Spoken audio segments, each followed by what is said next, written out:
नमस्कार। चुनावी समर में सियासी दावपेच, सुलगते सवाल, बयानों के वार, यह खबरों का नया अखाड़ा। मैं हूं आनंद नरसिम्हन।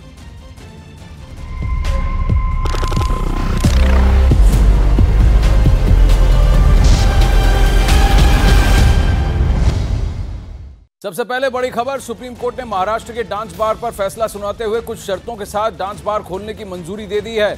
इस आदेश के बाद मुंबई में फिर से डांस बार खुल जाएंगे। आदेश के मुताबिक रात 11:30 बजे तक ही डांस बार खुले रहेंगे। सुप्रीम कोर्ट के आदेश के बाद अब बार के अंदर सीसीटीवी लगाने पर भी रोक लगा दी गई है।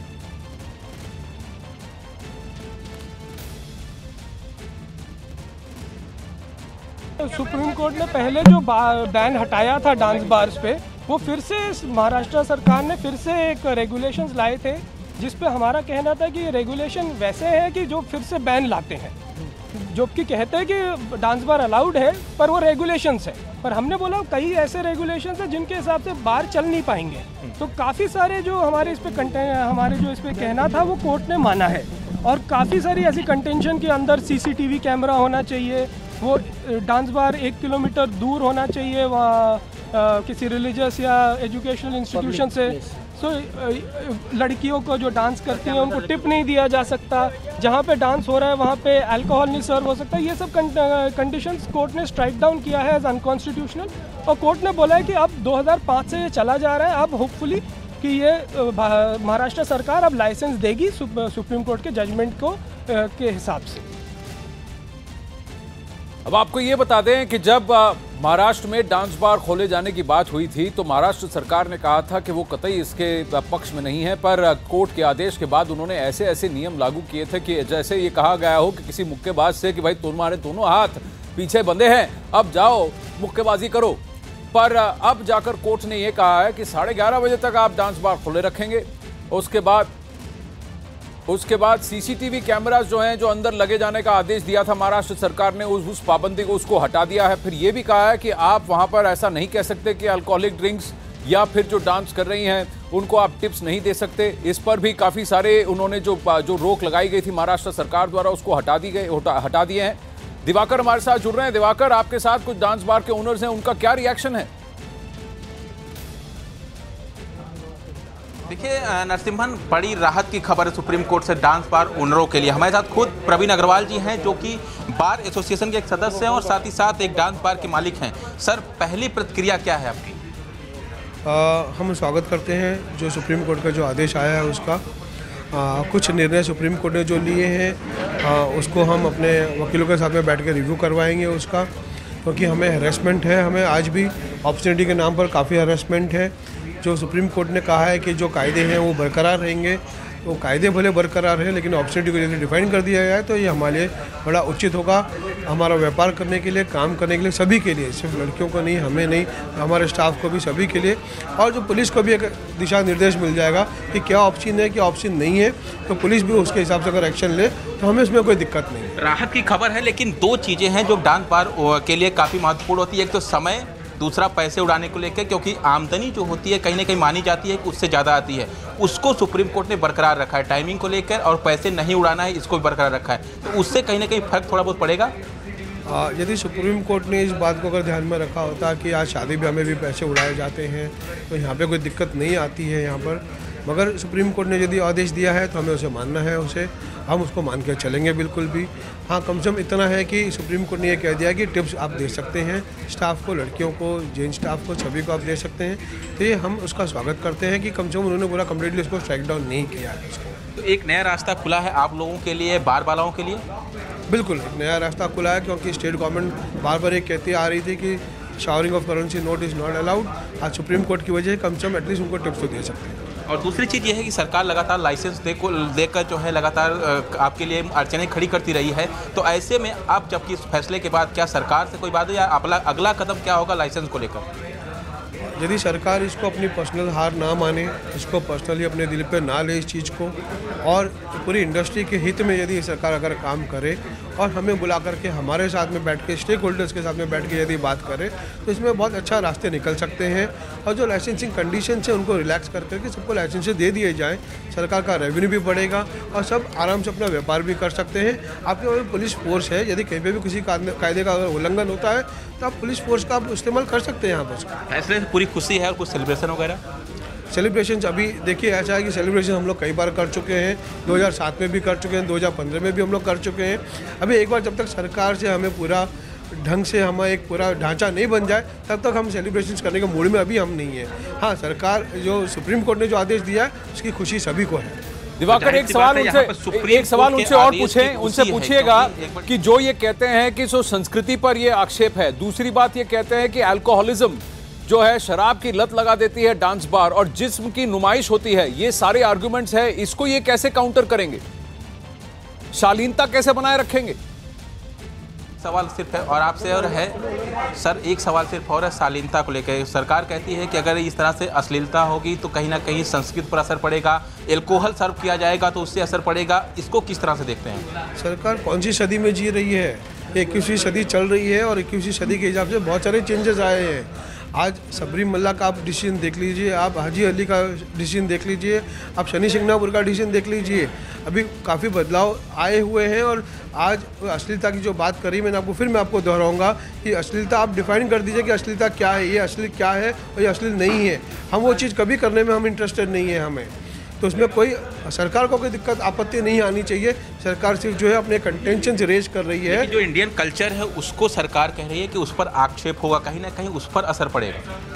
इंडियन कल्चर पिछले 20 सालों में काफ़ी चेंज हुआ है। यंगस्टर्स आए हैं, यंगस्टर्स हकीकत को जानते हैं, वो वस्तु स्थिति के साथ में चलते हैं। वो कल्चर के नाम पे जो है सरकार सबको एक आई वॉश करके सबको गुमराह कर रही है।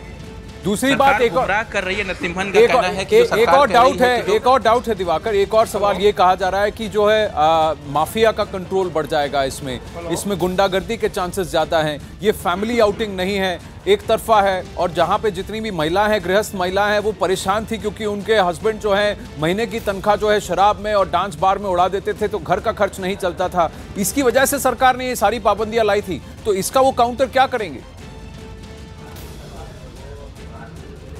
सर एक चीज़ और है, ये है कि जो महिलाएं थी घर की, उनका कहना था कि जो उनके हस्बैंड कमाते हैं वो डांस बार में उड़ा देते हैं।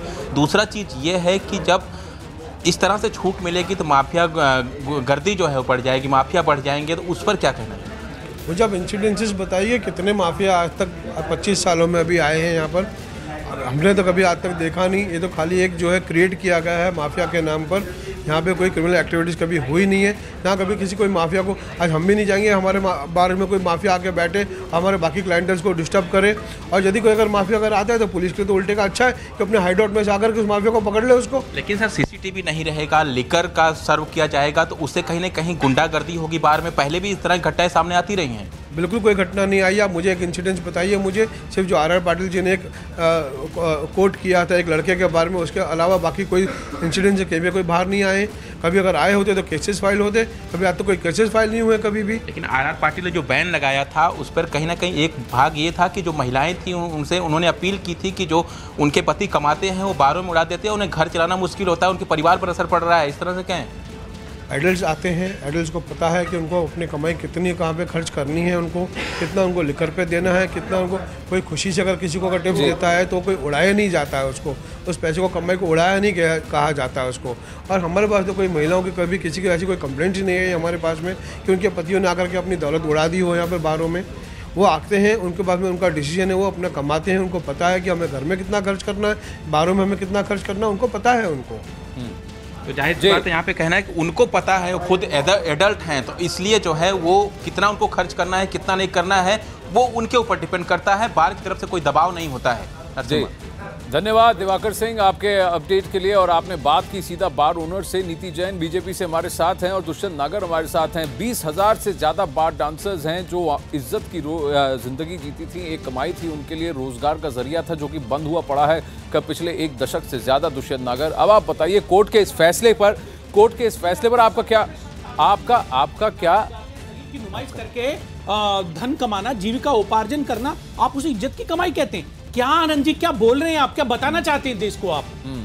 आपको नहीं कहना चाहिए ऐसा। कितने लोग घर टूट गए, कितने घर बर्बाद हो गए। आप सुनिए कितना अपराध बढ़ा। 2019 में आपकी सोच कितनी प्रोग्रेसिव है, कितनी रिग्रेसिव है? सोच क्या रहे हैं आप, कह क्या रहे हैं आप, देश को बताना क्या चाहते हैं, कौन सा नैरेटिव बनाना चाहते हैं? क्या रोजगार का जरिया नाचना गाना, जिसकी नुमाइश करना, इसको आप रोजगार का जरिया, इज्जत के रोजगार का जरिया बताना चाहते हैं? क्या कहना चाहते हैं? क्या हीरो हीरोइन, हीरो हीरोइन दोनों नाचते गाते हैं, नशे का काम होता है, हीरोइन दोनों नाचते गाते हैं, पर्दे पे चलता है, वो अलग चीज है, उसकी इससे तुलना नहीं की जा सकती। वो नोट नहीं उड़ाते, वो 150 रुपए का टिकट आता है, नोट नहीं उड़ाते, वहाँ अपराध नहीं होता, वहाँ मर्डर नहीं होते, हत्याएं नहीं होती वहाँ पे। क्या बात कर रहे हैं आप? किससे किसकी तुलना कर रहे हैं? पाबंदी लगाई है, कोर्ट ने कहा है कि नोट नहीं उड़ाए जाएंगे। आप टिप किसी को करना चाहें उनके काम के लिए आप कर सकते हैं, लेकिन नोट करेंसी नोट की नुमाइश नहीं होगी, करेंसी नोट को नहीं उड़ाया जाएगा। ये नियम अभी भी बरकरार है, ये नियम अभी भी बरकरार है। हर एक किसी के लिए सूट नहीं करता। आर.आर. पाटिल जी ने जो रोक लगाई थी वो बिल्कुल ठीक लगाई थी। संस्कृति और संप्रदाय की आप जो दुहाई दे रहे हैं, पूरी तरह से सही तरह से केस नहीं लड़ा, पक्ष नहीं रखा, कोर्ट ने उसको पक्ष नहीं रखा कोर्ट ने, इसलिए ये फैसला आया है। भारतीय जनता पार्टी की सरकार की माफियाओं के साथ मिली भगत है। बोल रहे हैं एनसीपी से आइए सुनते हैं वो क्या कह रहे हैं। आप तो 90 साल से तो कौन सी संस्कृति का पाठ पढ़ाते आए, आज सत्ता में आने के बाद में आपका पूरा विचार ही बदल गया, पूरा दृष्टिकोण ही बदल गया। एक मिनट दुष्यंत जी, महाराष्ट्र सरकार का जो दृष्टिकोण था वो तो ये था कि ये होना ही नहीं चाहिए, ये सुप्रीम कोर्ट का आदेश है, ये सुप्रीम कोर्ट का आदेश है। आइए सुनते हैं माजिद मेमन क्या कह रहे हैं। महाराष्ट्र में डांस बार को लेकर सुप्रीम कोर्ट ने अहम फैसला सुनाया। इस वक्त हमारे साथ वरिष्ठ वकील और एनसीपी के बड़े नेता माजिद मेमन सर मौजूद हैं, उनसे बात करें। सर, किस तरह देखते हैं सुप्रीम कोर्ट के इस आदेश को? एक तरीके से महाराष्ट्र सरकार को कहीं ना कहीं झटका ही कहा जाएगा। नहीं, देखिए ऐसा है कि महाराष्ट्र सरकार ने जब राष्ट्रवादी और कांग्रेस की सरकार थी, और आपको याद होगा हमारे आर.आर. पाटिल साहब ने एक मॉरलिस्ट स्टैंड लिया था, जो मुख्यमंत्री और गृह मंत्री थे वो, और उन्होंने बार को इसलिए बंद किया था कि उस बार की वजह से इंडिसेंसी, इमोरालिटी और वो तमाम लड़कियों का प्रोस्टिट्यूशन छुप के होता था, तो उसको रोकने के लिए, वो एविल को रोकने के लिए उन्होंने एक मॉरल स्टेप उठाया था। अब जाहिर है कि उसके खिलाफ और फंडामेंटल राइट्स को कहीं क्लैश होता है, क्या संविधान से कहीं क्लैश होता है, इस तरह की याचिका आई थी। आज के सुप्रीम कोर्ट के आदेश में उन्होंने पार्टली उसको एक्सेप्ट कर लिया है, पार्टली उसको मॉडिफाई किया है। जैसे मिसाल के तौर पर अगर उन्होंने डांस बार को परमिट किया है कि डांस बार हो सकते हैं, तो उन पर पाबंदियाँ और लगा दी। जैसे मिसाल के तौर पर उन्होंने ये कहा कि इस तरह से पैसों की बरसात करना लड़की पर ये नहीं होगा, और 2-4 चीज़ें लगाई उन्होंने। तो इस तरह से वो एक रेगुलेट करके उन्होंने, क्योंकि उनके ऑक्यूपेशन का सवाल है, वो लड़कियाँ, उन्होंने जाके जो रिप्रेजेंटेटिव के तौर पर सुप्रीम कोर्ट में याचिका दाखिल की थी, उसमें ये कहा था ये हमारी रोज़ी का सवाल है। तो रोज़ी आप डिसेंट तरीके से कमाएं, रोज़ी के नाम पर आप ये धंधे न करें गलत। तो ये सुप्रीम कोर्ट का आज आदेश है और हम इसका स्वागत करें। एक लेवल ऑफ डिसेंसी होनी चाहिए, आप इज्जत की रोटी कमाएं लेकिन नुमाइश न करें, पैसे नहीं बरसाए जाएंगे लेकिन डांस बार खोले जाएंगे। कहीं ना कहीं नीति जैन इसमें सियासत भी थी, क्योंकि जब आर.आर. पाटिल ने ये पोजीशन लिया था तब एक और बात थी कि इन डांस बार्स को कंट्रोल कौन करता है, चलाता कौन है। अब बात यह है कि ये सियासत से ऊपर उठकर ट्रेडिशन वर्सेस मॉडर्निज्म वाली बात हो गई है, राइट टू अर्न है और राइट टू डिग्निटी है। अब आप बताइए बीजेपी क्या करेगी? कि बीजेपी हमेशा से इसके विरोध में ही थी और कोर्ट में भी बीजेपी ने इसके अगेंस्ट ही बोला था, एंड उसके काफ़ी कारण थे, including law and order, including the women dignity and वो सारी जो इश्यूज थे। बट सुप्रीम कोर्ट ने जो भी फैसला लिया है उसमें कहीं ना कहीं उन चीज़ों को रिफ्लेक्ट किया गया है, और उसके आगे जो भी सरकार फैसला लेगी वो देखने वाली चीज़ है। बट मैं ये भी एक बात ये भी कहना चाहती हूँ, उन्होंने भी आकर सामने आकर ये कहा है कि देखिए हम किसी के सामने अगर नाचते हैं तो इसका ये मतलब नहीं कि हम प्रोस्टिट्यूट हो गए, हम अपने जिस्म की नुमाइश कर रहे हैं, हम हमारी कला का प्रदर्शन कर रहे हैं और हमें हक बनता है कि उसकी हम वाहवाही लूटें। तो अगर हम इज्जत से इसे कर रहे हैं और अगर हम आप इज्जत की परिभाषा मत दीजिए, नहीं अगर की परिभाषा कैसे होगी, क्या होगी, क्या होगी, ये आप नहीं होकर डांस कर रहे हैं, कोई हमारी तारीफ कर रहा है, बदल सकते हैं। तो क्या इसमें आर्गुमेंट उनका यह है, तो इसमें आप कौन जज करने वाले होते हैं? आप क्यों जज कर रहे हैं कि हम जो कर रहे हैं वो गलत है? ये उनका कहना है। अब आप इसको कैसे काउंटर कीजिएगा दुष्यंत नागर, बताइए। ये सुप्रीम कोर्ट ने भी वही चीज बोली है, वो आप और हम नहीं कर सकते हैं। अगर सुप्रीम कोर्ट ने भी इसके अंदर कुछ रूल्स एंड रेगुलेशंस लागू किए हैं, वो भी उसी जो एक सोसाइटी और कल्चरल नॉर्म्स को सोच के किए जाते हैं, सुप्रीम कोर्ट ने उसको देखकर आगे किया है। एंड सरकार उसके आगे क्या उसके अंदर फैसले लेती है और किस तरीके से उसको इम्प्लीमेंट करती है, वो हम लोगों को देखना पड़ेगा। बिकॉज ये ऑर्डर अभी आया है, वी हैव टू सी कि उसके अंदर आगे किस तरीके से इसकी इम्प्लीमेंटेशन की जाती है। पर एक बात तो कोर्ट ने कहा है, कोर्ट ने ये कहा है कि हमें as a country, supreme court को इस फैसले पर पुनर्विचार करने का आग्रह करना चाहिए। हमें भी हमारे सोच को थोड़ा बदलने की जरूरत है, हमारे एक्शंस को बदलने की जरूरत है। rather than आप इन बार बालाओं पर आप दोष मढ़े, आप उन मर्दों से पूछिए जो इस तरह का व्यवहार वहां जाकर करते हैं, आप उसको आप देखिए कितने लोगों के कितने परिवार टूटे हैं, कितना अपराध बढ़ा है, कितने लोगों ने सुसाइड किया है। आप परिवार समेत जाएं और देखें इसको एक एंटरटेनमेंट का जरिया माने, ना कि एंटरटेनमेंट का जरिया माने, ना कि अयाशी बात हो गए। ये जानकारी नहीं है आपको, अब ये काउंटर है, अपनी सुनाने लगते हैं, काउंटर है, दूसरे की सुनते नहीं है। पीआईएल क्यों नहीं फाइल कर देते सुप्रीम कोर्ट में? अभी तक जब सरकार निकम्मी हो गई, सरकार केस लड़ नहीं पा रही, सरकार पक्ष नहीं रख पा रही, तो एक्टिविस्ट जाएंगे। आप परेशान मत होइए, कुछ ना कुछ इंतजाम करेंगे। हम ऐसे नहीं है कि स्टूडियो में खाली बोल के चले जाएं। इस चीज को अगेंस्ट में रखा गया था, और जैसे कि अभी बोला, काफी इश्यूज इसके अंदर आते हैं कि अगर कोई right of the freedom of speech और फ्रीडम ऑफ डिग्निटी पे अगर उस चीज को, हमारा ये है कि आप इसके लिए पुनर्विचार याचिका में जाइए, सरकार को जाना चाहिए। और अभी सरकार के पास ऑप्शन है, ये जो सारी चीजें हैं वो दूसरा पक्ष भी सरकार को रखना चाहिए। नहीं, क्योंकि एक बात बताएं, मैं आपको सरकार ने क्या करना है, महाराष्ट्र सरकार ने हुक्का बार बंद कर जरूरत नहीं है। महाराष्ट्र सरकार ने सलाह ही नहीं लेते। मैं चलो अपने शब्द वापस ले लेता हूं। जरा सुनिए, इस पर बहस करते हैं।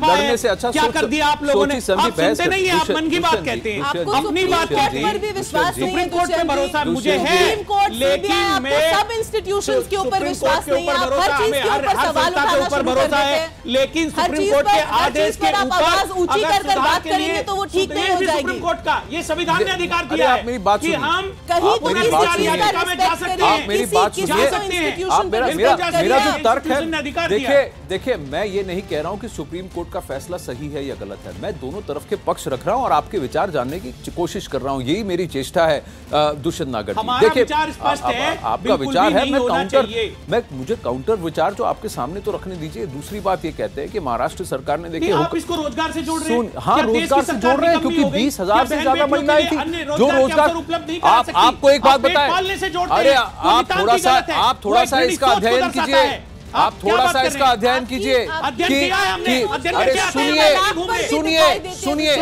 आप मेरी पूरी बात सुनिए, आप मेरी पूरी बात सुनिए।